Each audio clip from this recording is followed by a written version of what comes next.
Hey guys, Crystal here from Elite Hair Care USA. So my client here came in, well, this is her second time, who has scarring alopecia. So we're doing a weaving technique on her. So to start, I am using our Elite Silk Wrap Foam just to mold her hair down.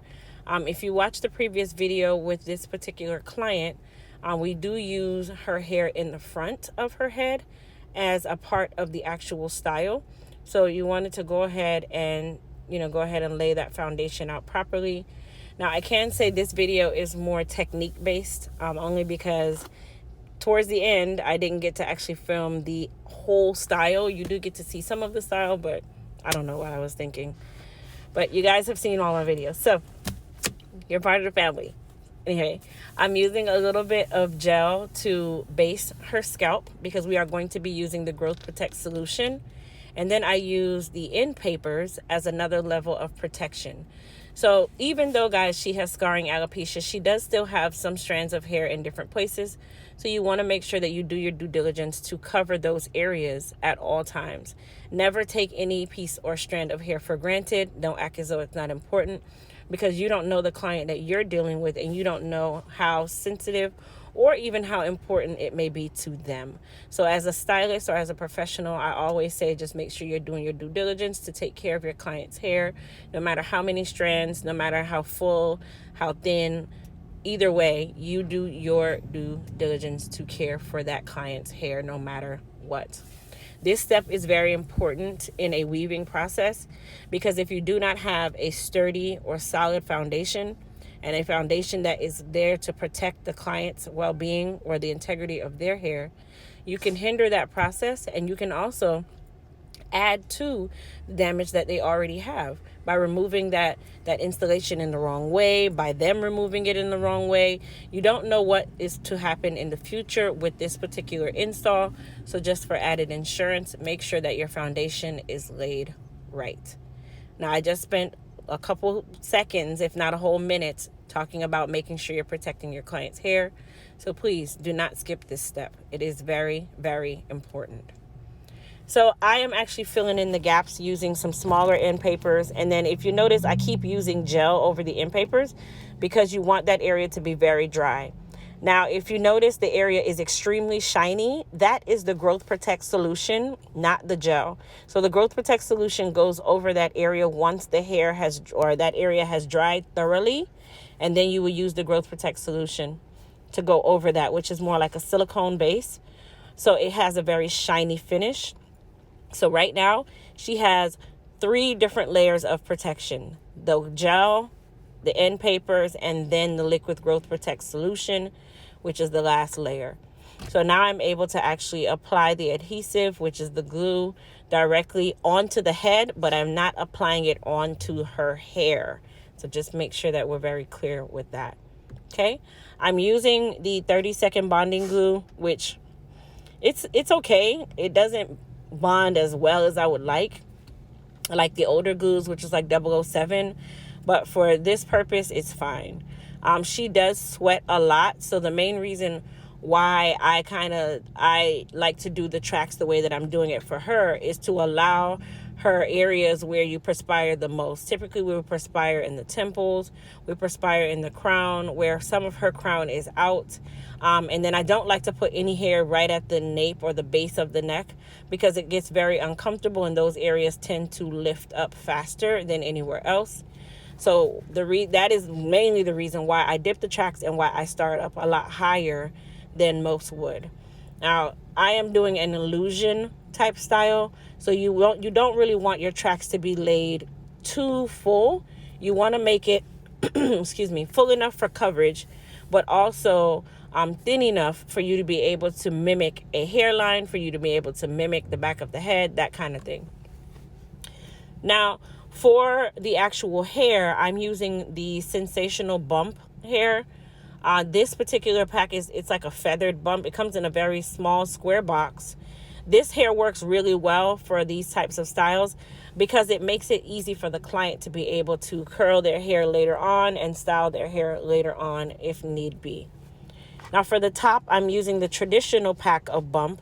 It's called BUMP, bump. And she got it in a different color, which this color was really nice for her skin. And I thought it came out really, really good in regards to the contrast. And, you know, she actually wears wigs in this color too, so it really just worked well for her.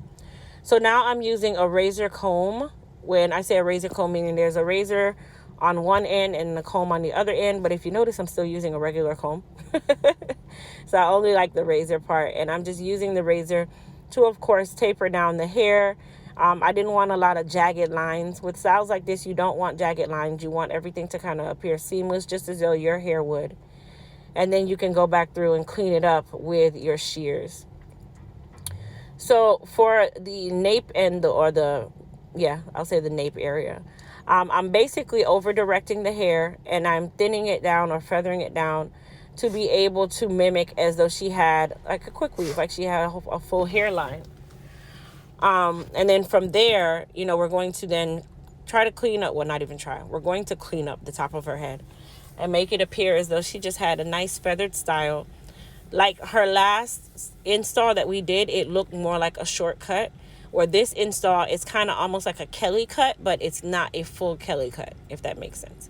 If you don't know what a Kelly cut is, you can definitely go to Instagram and just type in hashtag Kelly cut, and you'll see exactly what I'm talking about.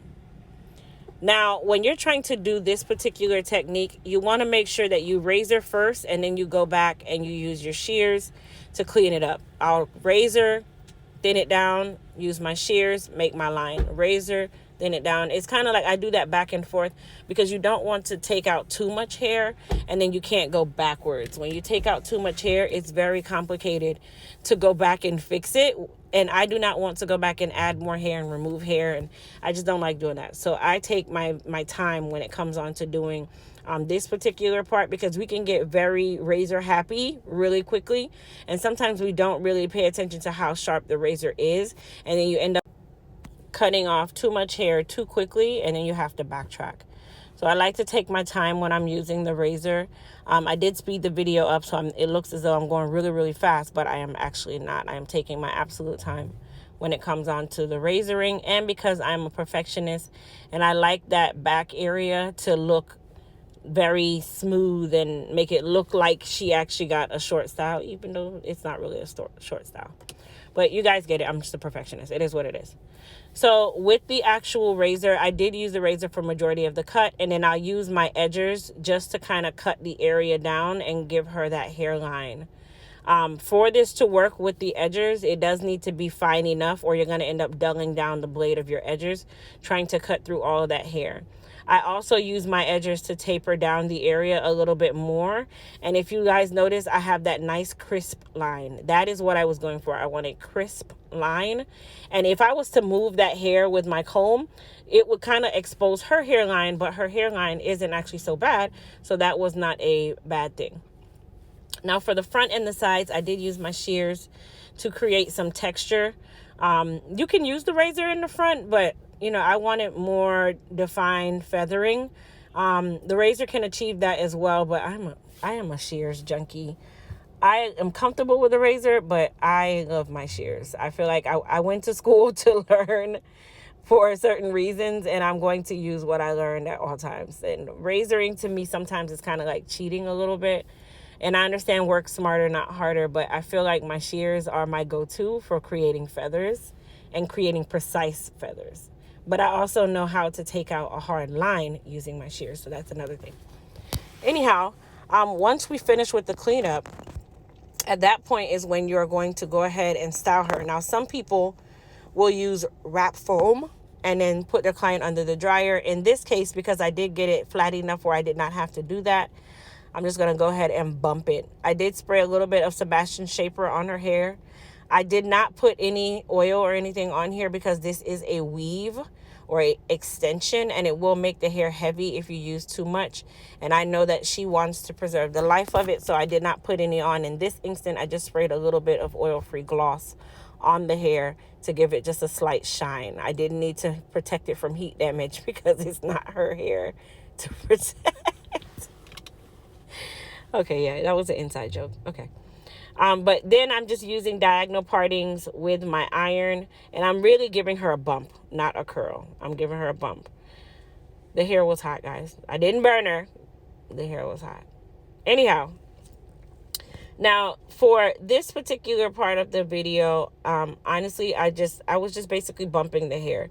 Even though the hair comes pre-curled, the moment you cut it, you do still have to bump it. Some people will just leave it if they are not experienced with it, which I totally understand, but you can at least apply a slight amount of heat to it to let that hair really lay nicely. Now, I didn't get to show the full-on finish of this actual style.